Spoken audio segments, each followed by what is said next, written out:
Chapter 31. Esse, Quam, Videri. Trigger warning: violence, dismemberment, and death. Dum spero. Perilous Peace Process Proceeds. By Simone Sprout.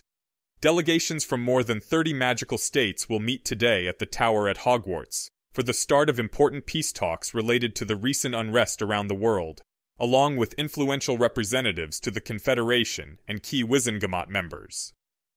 The different groups will meet with Minister for Magic Ngoma and her deputies, and the minister has requested that Dean Harry Potter advise and assist the peace process. The summit will focus on resolving the issues dividing the signatory states of the Treaty for Health and Life and the more recent Treaty of Independence, including aspects of the Tower's rejuvenation process that have come into question, the intrusiveness of safety poles and their associated facilities, and questions about representation of beings in local governments. Yesterday's conflicts, which sprang up between health states and independent states, brought violence to places as far-flung as Antarctica, the United States, Paris, and Cyprus, and as nearby as Diagon Alley, Godric's Hollow, and the Ministry of Magic. The skirmishes have led a general sense of fear and hundreds of wounded or captured wizards on both sides, although at press time it had become apparent that Russian claims about their prisoners were greatly exaggerated. Fewer than a dozen British or Allied Aurors had been confirmed missing. In a statement sent to several news organizations, the leader of the group informally known as the Honorable, Lord Draco Malfoy, announced that he would also be present at the summit, speaking on behalf of the Treaty of Independence and the interests of a conservative faction in the Wizengamot. While his seat has been suspended for the past 3 years, Lord Malfoy is widely known to be one of the most influential figures behind both the Independence and the British Honourable. We will address all of the issues that have forced the wizards of Britain and the world to rise up against this oppressive force, wrote Lord Malfoy to the Prophet. To name just one, the use of Muggle methods of arithmancy might have put more galleons in everyone's pocket, but they've also driven up the prices of even the most basic of goods. Since last year, flu powder has been 3 sickles a scoop. It's a process known as inflation, and the reckless abandon with which this government and the Tower have been managing Britain must come to an end, before every house is forced to begin mortgaging their cauldrons to goblins just to pay for flu powder. At minimum, more wizards must be trained in Muggle arithmancy, so that they can protect magic and the magical from the wandless hordes. A spokesperson for the Tower refused comment on Lord Malfoy's accusations, saying only that the Tower recognizes the legitimate concerns of many in magical Britain and the world, and will act at the behest of Minister for Magic Ngoma to address these issues.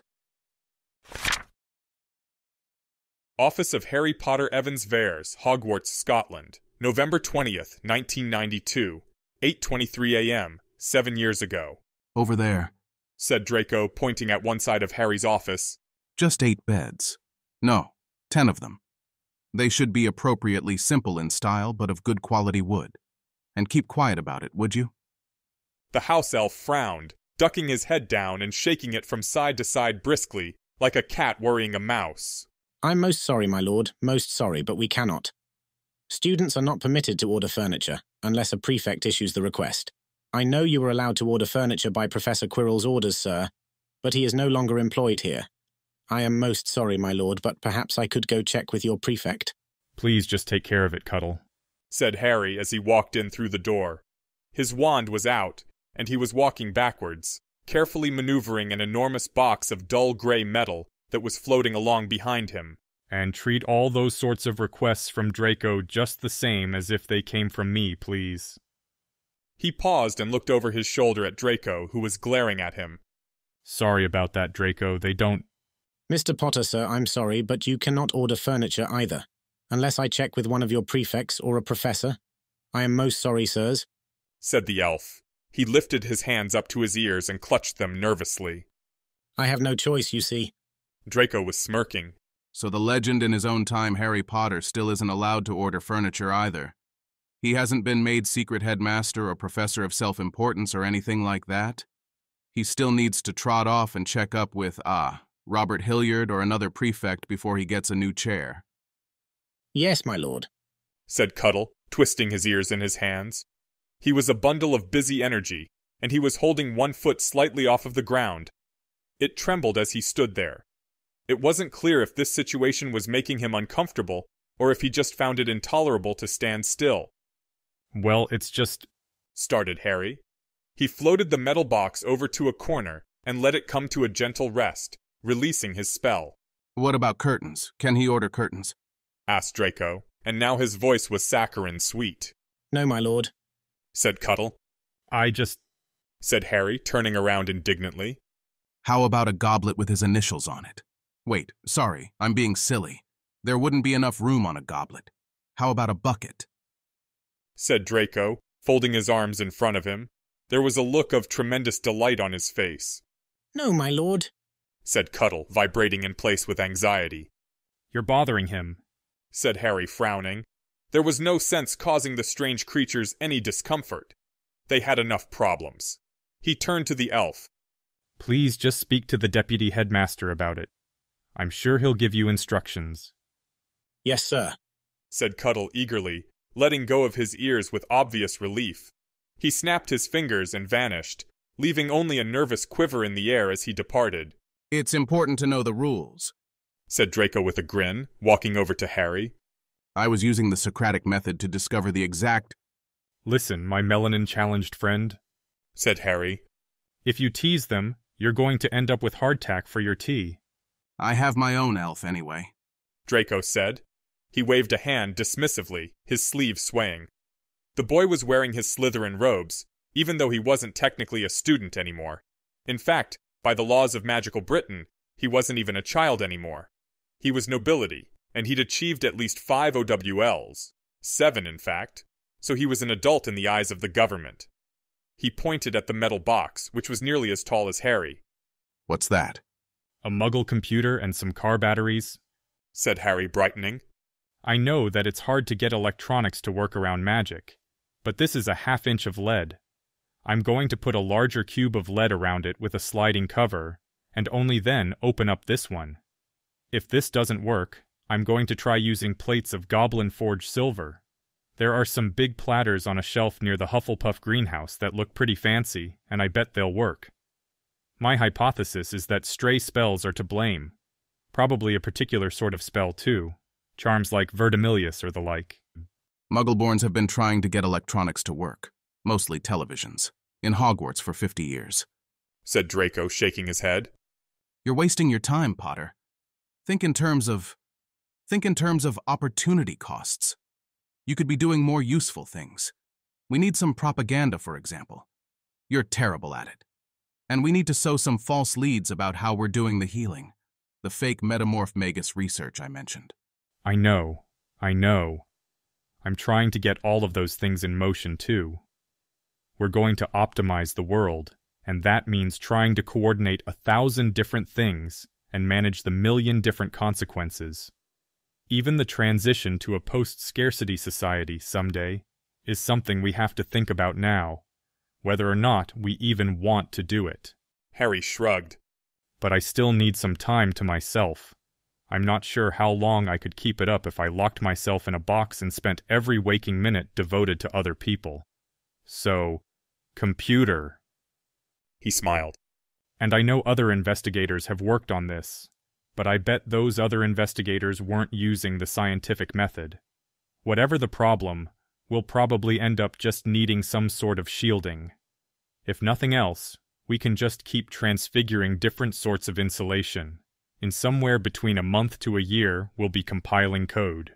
He rapped his knuckles against the lead box, smiling. The green gem on his ring clicked against the metal. Draco nodded, but turned away, uninterested.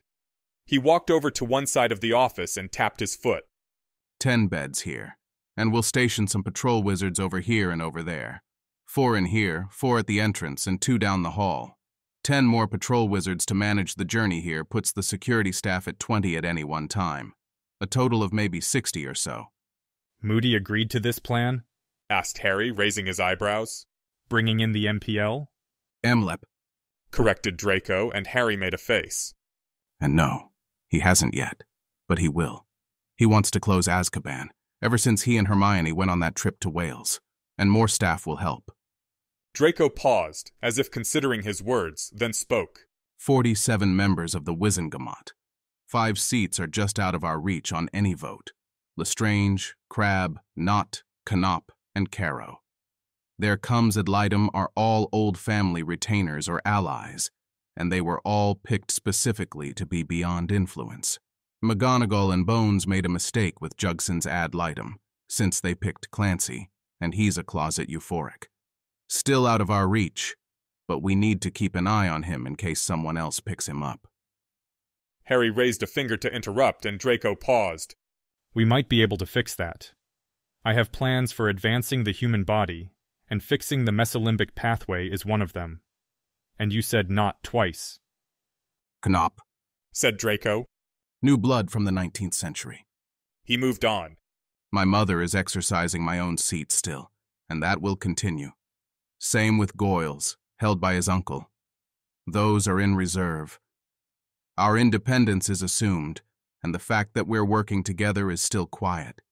Even if it becomes known, everyone will draw the wrong conclusions, and Mother is certainly helping with every cutting comment she makes in public. Harry nodded. Narcissa Malfoy was one of the leading agitators in the Wizengamot, decrying the cruel tricks and nasty games of a corrupt government. She'd rallied a contingent that had been thoroughly cowed and given them confidence. She was beginning to be a political problem. It was an uncomfortable thing, and Harry didn't want to dwell on it, so he remained silent. But he wondered about what had passed between Narcissa and the son with whom she was becoming acquainted. She, too, had lost Lucius, but she didn't have the hopes that Draco had been given. She didn't know about the possibilities of the future, about the world that might be someday. A centaur had been proof of concept for Draco, but Narcissa didn't have that. Perhaps Draco had made her other promises. The dark magics of legend held similar, if less palatable, possibilities. A Malfoy ascendant, unrestrained, could make many things happen. Was that what Narcissa held, in lieu of Draco's pure hopes? Or was Draco disconnected from her after 10 years, and comfortable just leaving her in the darkness with her anger? Of the remaining 39 seats, continued the Slytherin, and Harry returned his attention to his friend. There are 18 more held suo jure. No, that's not. Sorry. The noble house of Granger, hoary with age, is 19. You have 6 of them by loyalty, including your own. You have 5 more by conviction or self-interest. Greengrass is changeable, but she goes the way the strong wind blows, and pulls Brooks with her. That means that we need 12 seats of the remaining 28 members, 8 members suo jure, and 20 of the ministry's members ex officio. And we only have 5 of those 12. Harry was already there. But 2 of the ex officio members have connections to the DMLE. Guyon, whose wife is an Auror at Azkaban, and Brandenburg. So if they gave those members of the Wizengamot a reason to believe that their little fiefdom would grow, rather than shrink, that might win them over. Okay, sold. Moody will say something about how grizzled and experienced and paranoid he is, and then insist on full Aurors instead of patrol wizards, said Draco. And that will be the debate in the Wizengamot, too. And you'll steer that, then? Bones is ours, and she's a realist. But I think she should stay out of keeping the terms of debate where we want them. Secret support for expanding the DMLE would bring a backlash against her, said Harry thoughtfully. It would? Why, yes, Potter, I suppose it would, said Draco, his face aghast in pretend astonishment. My goodness. What if everyone involved in the vote has ulterior motives? How dreadful. You are annoying, and so is our system of government. We're basically Muggle Indonesia. Everyone wants the fever break. No one wants the flobberworm, said Draco, rolling his eyes. It's just how things are done. Not for long, said Harry. Hermione and I have plans. At the sound of Hermione's name, Draco's face darkened. You shouldn't bother her with things like that. She doesn't need any more pressure. Harry walked away from the metal box over to his desk. I'm not going to exclude her, not with those sorts of plans. She wants to be involved. She needs to be involved. He settled into the chair behind the desk and sighed. She'll find her Patronus. We both know what kind of person she is. Granger can't handle this, Potter. She can't cast it, and she's killing herself with trying, Draco said. moving to one of the chairs in front of the desk and sitting down. I'm not encouraging her. I want her to rest, too. I think part of the reason she can't do it is that she's just exhausted. But I'm not going to kick her out when she comes to me with plans, or tell her to leave a discussion.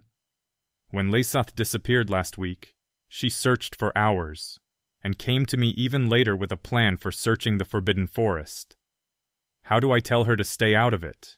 Harry remembered the look of the young girl when she brought him her notes about the relative merits of a spiral search, grid search, or strip search, asking for his input before she organized the aerial search. The search needed to not only be efficient, in case Lesath was in danger and lost in the forest, but also provide for the possibility that his mother might be involved.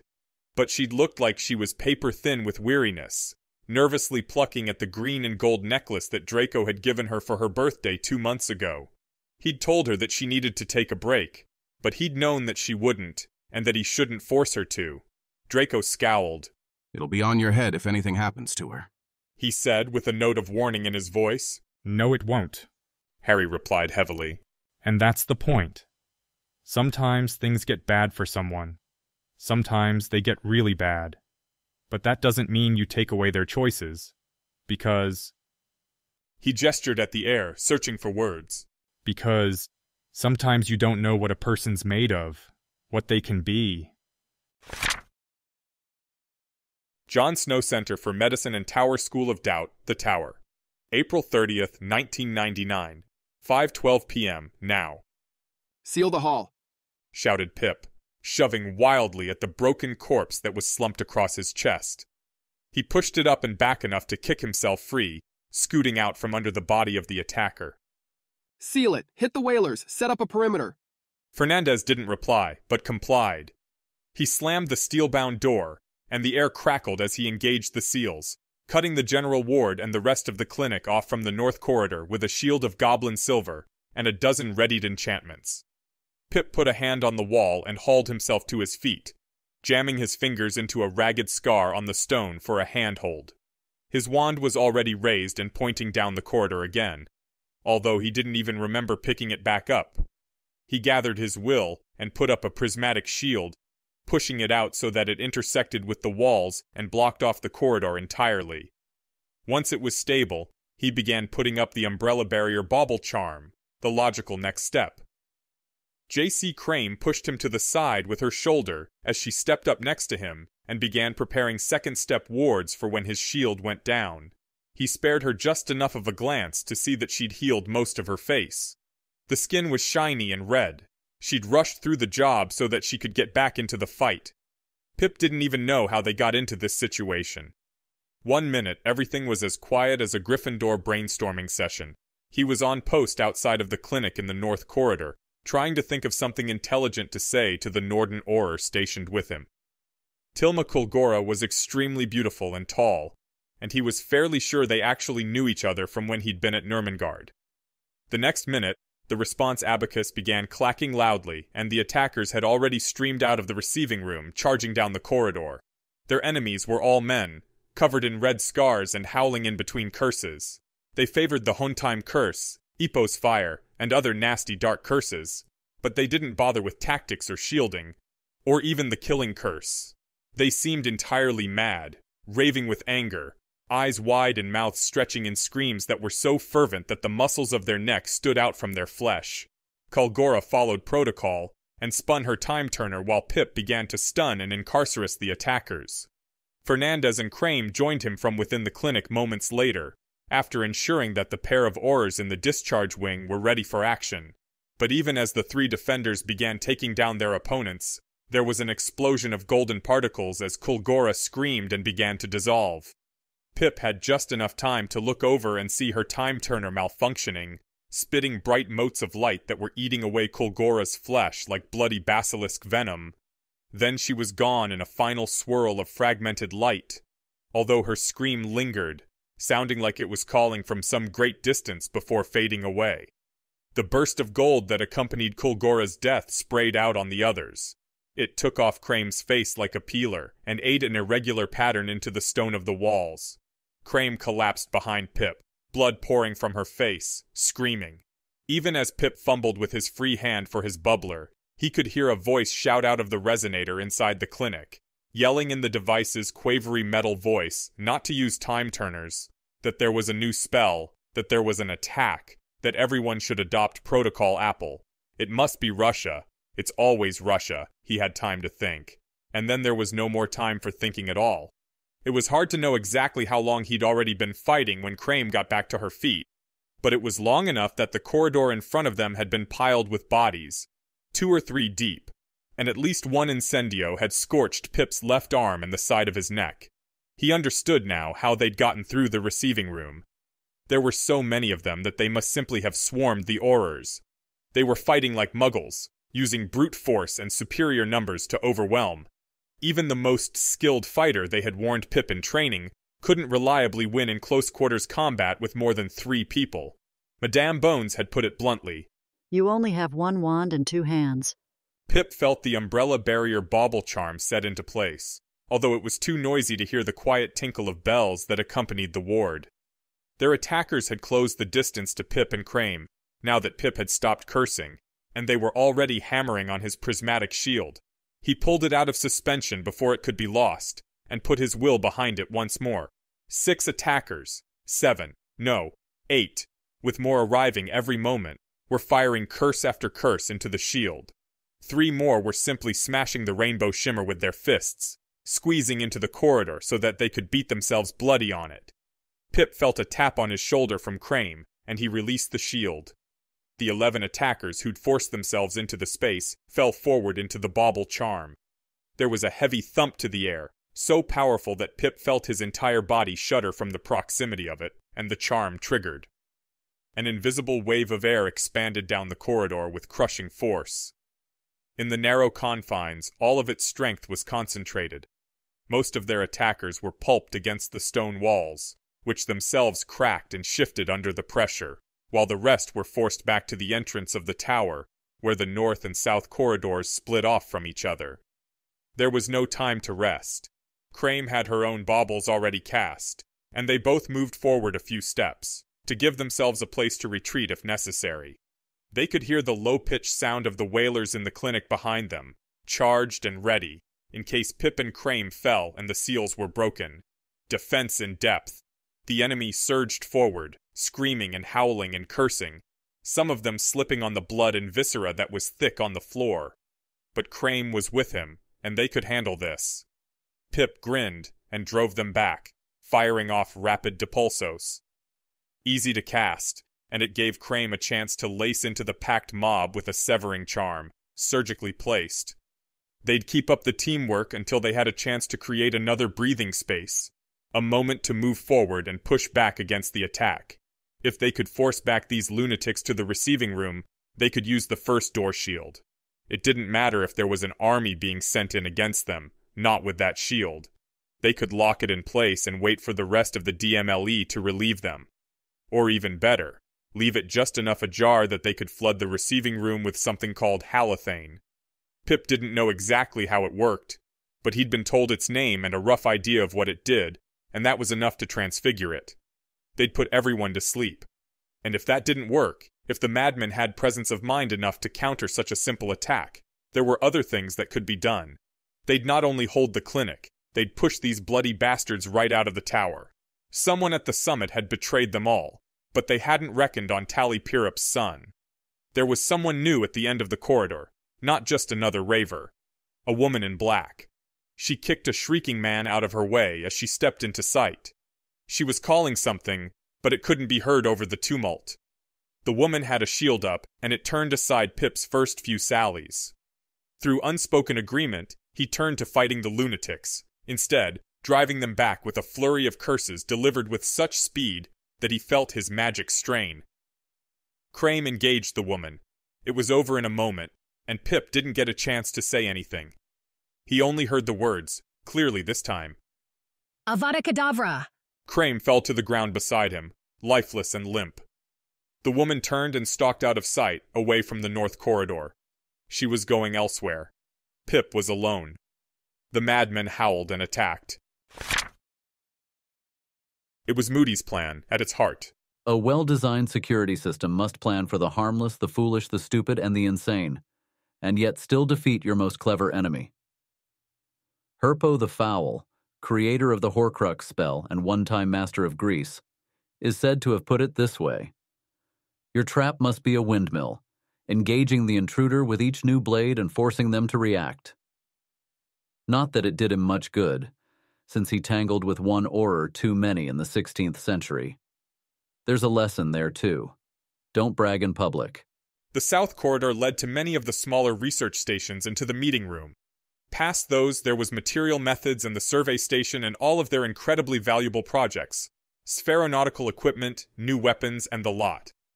Plus, the extension establishment was in the rear, and at the moment it was filled with a crowd of worthies and valuable hostages. It was possible to access all of those from the north corridor by going through the general ward and discharge ward of the clinic, but the clinic was heavily defended. Goblin silver and intricate seals, the best that could be devised, had been set in place to seal it off in case of attack. This was both to guard any patients and out of the assumption that many attacks might originate from within the clinic. The south corridor, on the other hand, was not designed to seal itself away and wait for help.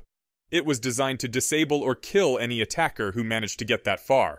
Draco had reacted with surprise and alarm when the abacuses began to clatter their alarm, and even Harry, who had been expecting this for days, jumped a little. He sprang to his feet. This is it. This has to be it, he said. She's here, she's brought it. Harry had been dropping hints in a subtle way for a long while, but had recently dropped the final plum before the press, and had made sure it was published. The artifact that he needed. The artifact that humanity needed. The artifact that was hidden beyond the reach of every divination he'd been able to discover in recent years. The artifact that Voldemort had woven into his Horcrux network. The artifact to which his chief lieutenant must have access. Bellatrix Black. You have some part of the lore and power he gained as the heir of Slytherin, evading the interdict of Merlin, and you have things that I need. But all you need, all you could ever need, is Tom Morphin Riddle. And you know that we have him. It must have seemed inconceivable to her, that Voldemort could be held prisoner by a stripling like Harry, and that the tower could be impenetrable to every attempt to magical intrusion or scrying. It should have been impossible for Harry to do either, even with the assistance of the world's mightiest wizards. And yet it was true. Interdicted knowledge and dark rituals wouldn't help her. Voldemort was beyond her reach. Lesath had been the clue, or reminder perhaps, that there was an outside threat that they could never hope to control. A fallback plan for Voldemort, who would have had plans within plans within plans. Poor, poor Lesath. What had he been doing these 7 years? What information had been stripped from him by his mad mother? Had he been forced to help her search for her Dark Lord? Did he still bear his misguided allegiance to Harry? Had he suffered? The resurrection stone which could pierce any world. He had mentioned at the launch of the Monroe. A small, careless mistake among other such small, careless mistakes. I have barriers you cannot break, Bellatrix. I hold Voldemort within them, your love and lord, Bellatrix. Come to me, Bellatrix. Bring me the Spirit Stone, and bring me yourself, and I will give you rest. Harry turned to Hermione.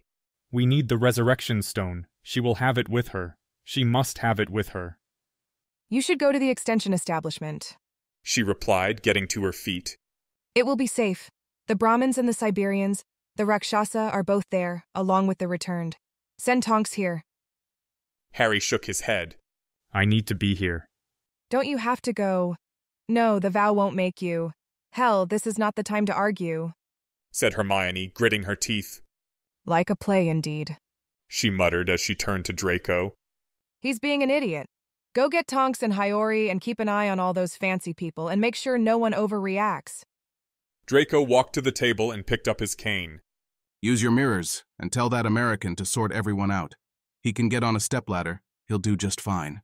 I'm not going anywhere. This is embarrassing and you're both idiots, said Hermione, snatching her bubbler out of her robes. The resonator in one corner began vibrating. It was a fairly simple device. A low-tech, low-magic way to communicate to the whole tower in an emergency. The Protean charm made any change to the source item occur in all linked items. This included vibration, such as the vibrations that produced sound. Time turners are compromised, Warbled the resonator, erring on the side of loudness instead of clarity. The mechanics had been difficult to work out. Unknown magics from attackers. Protocol Apple. We are under attack and the terminus is down. Protocol Apple. Protocol Apple. Protocol Apple. Time turners were compromised? But the enchantment to block time turning took months to set in place. Was this some of Voldemort's interdicted lore, or... Harry touched his wand to the table, and thin seams appeared on its surface. He pulled up on one, and a mirror slid up and out of a recess. It showed the north corridor, a view from the clinic door.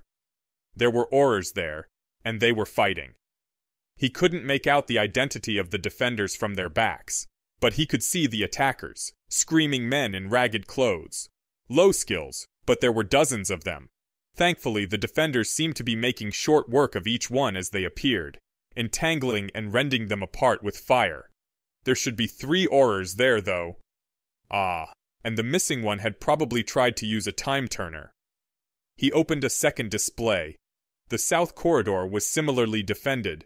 2 Aurors fighting a holding action. They were standing at the corner where the corridor turned. Behind them was one wall of the vision verge. Doors to other departments were all visible. Advancement Agency, Ypsilanti Yard, the survey station, although the attackers seemed to have no interest in any of them. They were charging down the hall, pell-mell. He could hear Hermione on her bubbler, calling in Tonks and Hiyori, putting Reg in charge, asking if everything was okay. But his attention was on the image in front of him.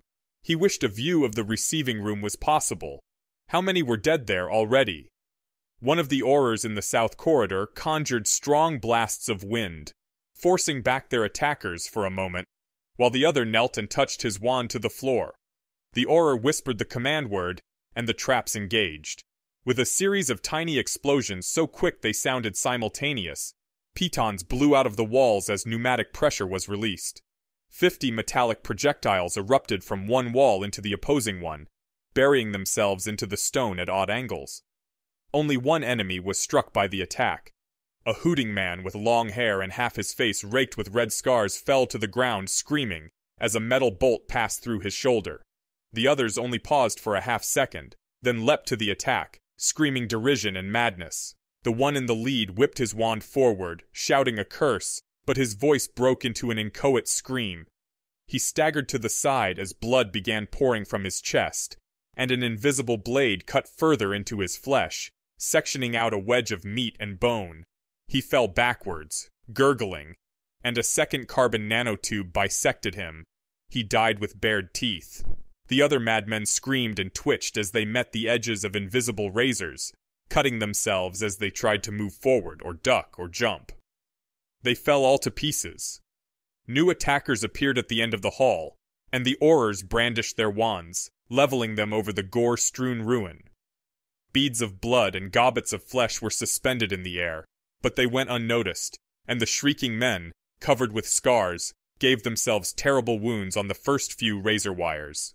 The Aurors assisted with the confusion, one of them putting up wards while the other, it was Auror Quanin, Harry could see now, laid waste with cutting curses. The illusion didn't last long.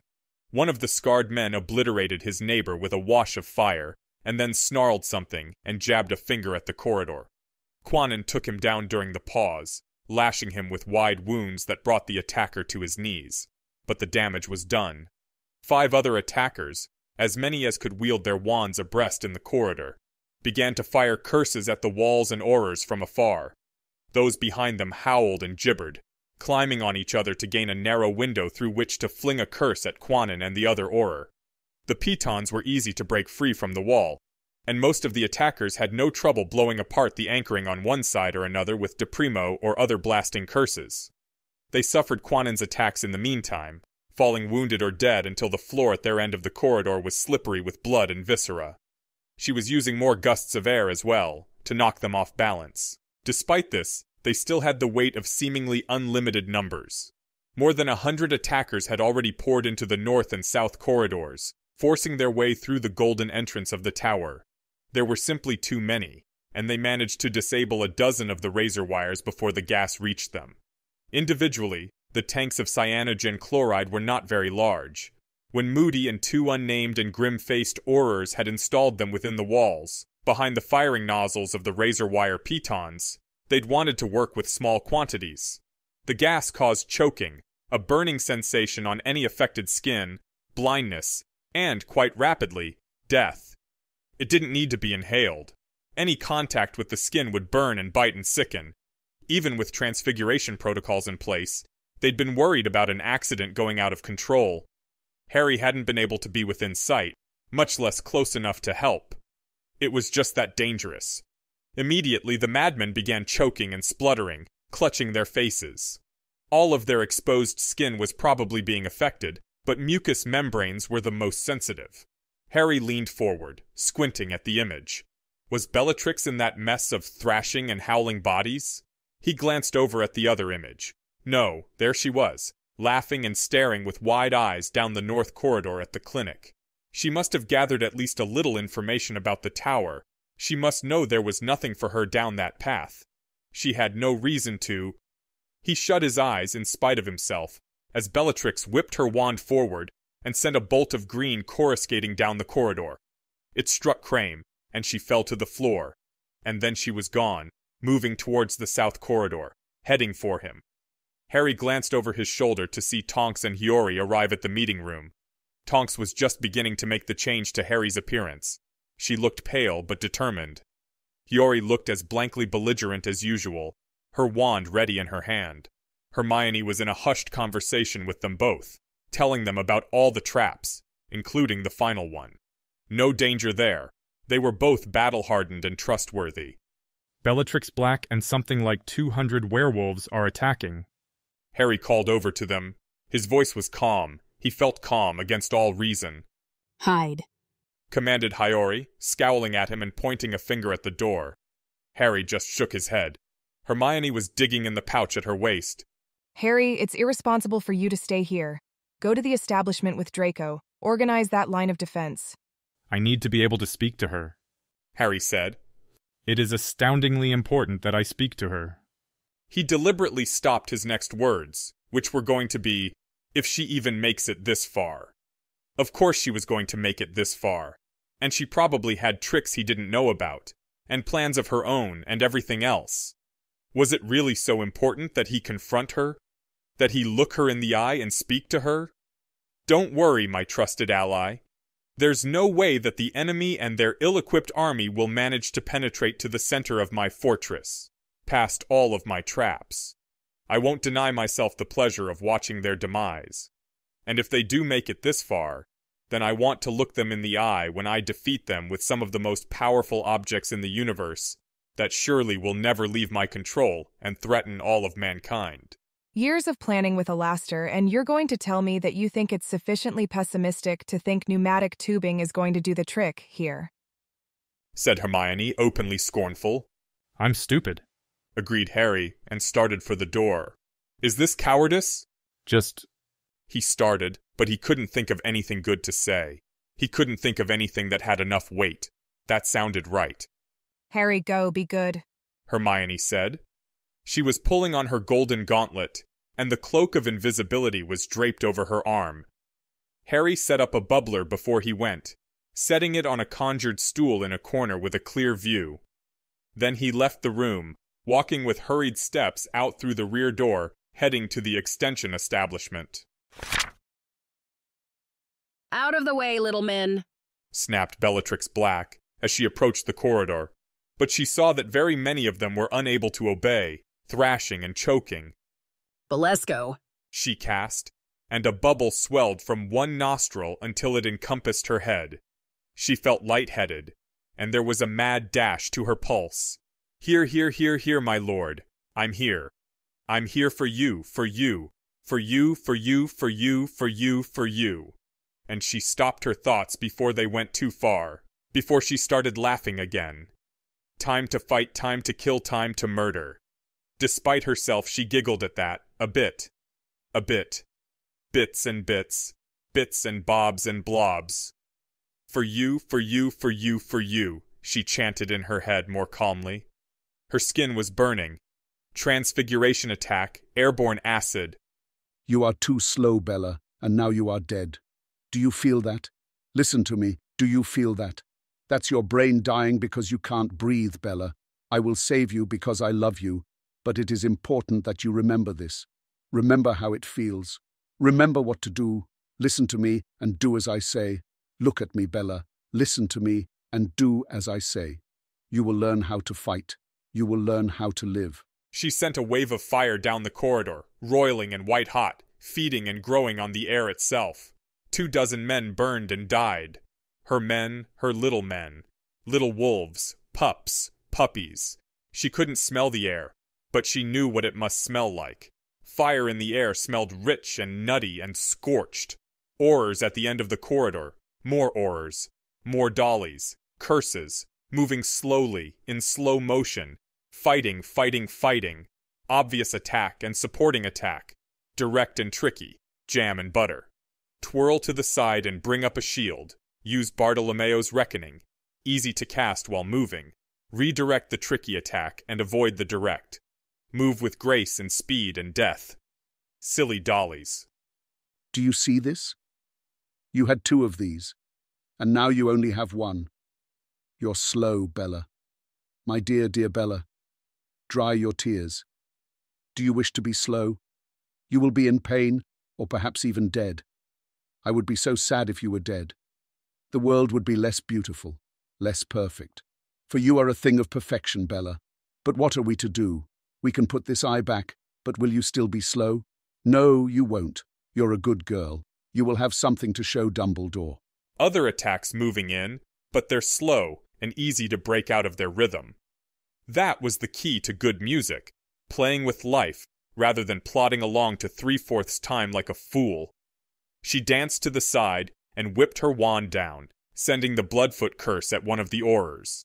Not to hit her, although that would suit Bellatrix fine, but because it was a big red curse that left her wand in the ox.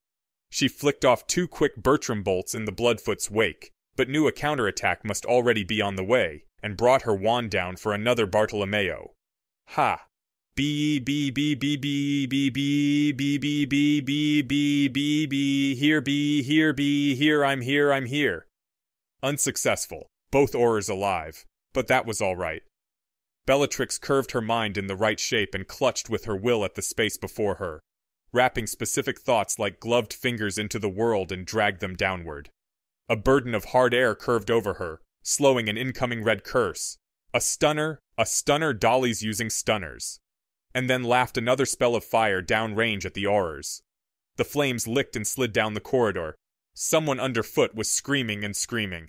There were things hanging in the air, little black bits. What was that?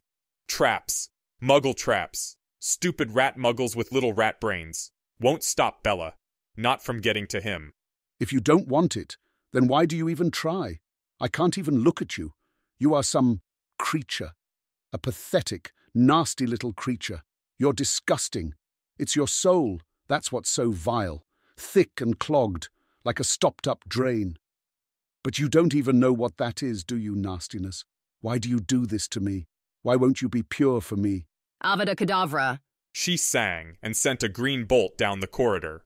Her target, the female one, was off balance and had her wand down from deflecting the fire. Elemental defense required broad gestures. She couldn't hope to react in time.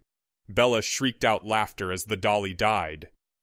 The other one said nothing, but took the opportunity afforded by her companion's death to whip curse after curse at Bellatrix, casting so quickly that he would have nothing left when it was over, burning himself out in the hopes that he might get lucky. Sacrifice. Silly sacrifice. Stupid silly sacrifice. No, B is better. B for better. She threw herself to the side, and then again, ducked and twirled and shielded, and never stopped laughing. Incarcerus. Silencio. Egregify. She cast a solid string of spells delivered with such fluid beauty and precision that she just knew he would be proud of her. The Auror smashed into the wall behind, wrapped with cords, silenced, and bewitched. Silly.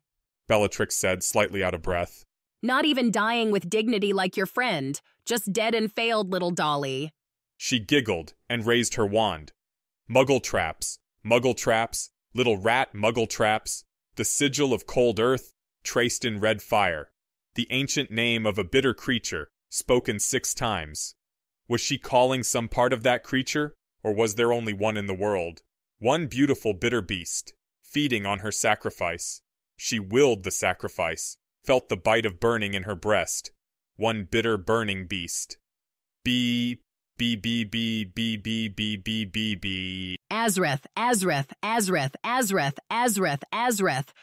Bellatrix crooned, and scarlet flames reached out from the rune, stretching indolently, almost casually, as they smoothed into the shape of limbs. It was red all shot through with black, as though the flames had some terrible leprosy. A chimera of hellish flame padded gently out of the rune, and came to stand on the smoking stone before Bellatrix. A leonine head, flame-flickering mane with black-edged teeth. A broken-necked goat's head sprouting from the body, lolling back and forth and smiling a terrible smile. A snake of scarlet, whipping around and snapping at the air with small puffs of heat. Sweet Bella, come here. You love me, don't you, Bella? You must do something for me. It needs to be done. It may be unpleasant, but you will do it. So go and be good.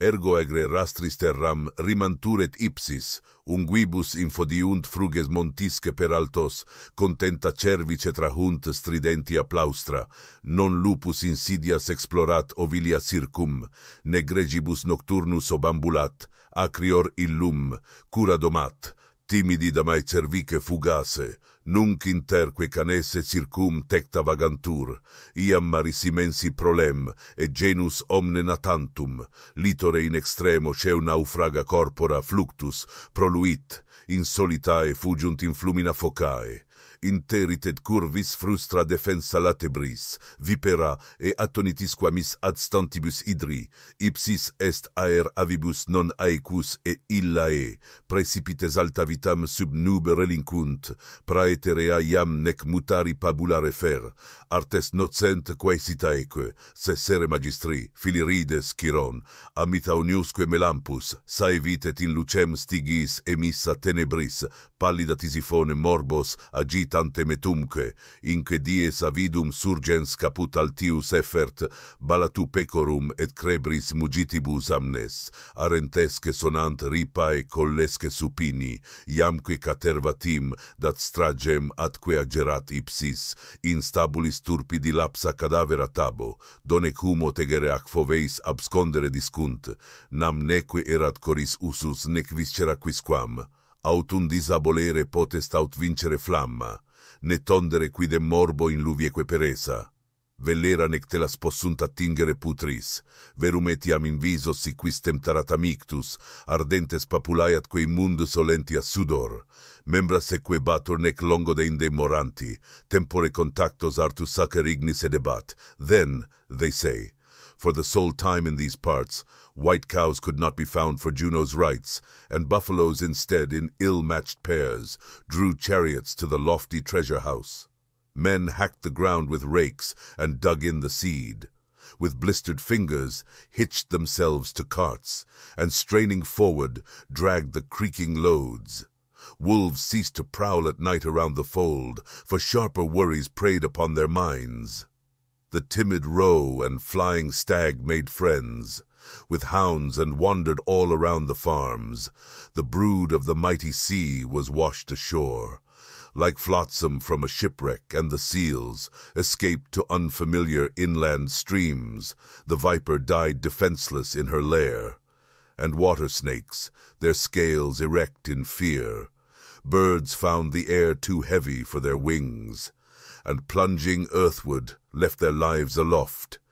Change of pasture made no difference, and remedies effected only harm. The masters of the healing arts gave up.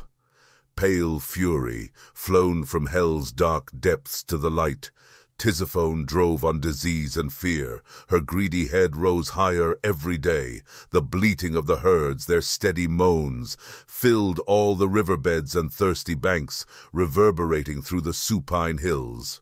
The fury dealt out multitudinous deaths, heaving up cadavers in the stalls. Rotting corpses stank and putrefied, until at last men buried them in pits. The hides were useless, and the flesh so foul that fire and water could not salvage it. None could shear the fleece, nor touch the web.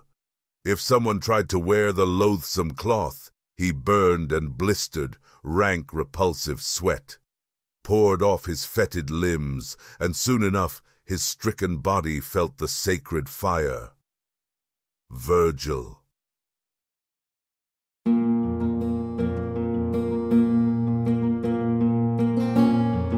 This has been an AI reading of the Harry Potter and the Methods of Rationality fanfic, Significant Digits, written by Alexander Debus.